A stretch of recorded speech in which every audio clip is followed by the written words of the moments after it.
এমপির সাথে কথা বললে আপনার অন্তর ঠান্ডা হয়, মন্ত্রীর সাথে কথা বলতে পারলে আপনার কলিজা ঠান্ডা হয়। কেন বলবেন না আমার মালিকের সাথে বলবেন না কেন কথা? কারণ দুনিয়ার জমিনে আমার মালিকের সাথে কথোপকথনের একটাই মাত্র জায়গা, সেটা হলো নামাজ। কেমন করে বান্দা যখন নামাজ তারা যখন পড়তে থাকে আলহামদুলিল্লাহ রাব্বিল আলামিন, তখন আমার মালিক বলেন হামিদানি আবদি, আর আমার বান্দা আমার প্রশংসা করছে।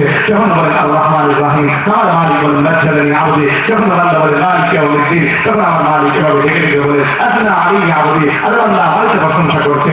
যখন নাকি এই কথা বান্দা বলে ইয়াকা না'বুদু ওয়া ইয়াকা নাস্তাঈন, আল্লাহ আমি আপনার ইবাদতের দাসত্ব করি, আপনার কাছেই তো চাই, ওই মুহূর্তে আমার আল্লাহ বলে ফেরেশতারা এটা আমার বান্দার কথা।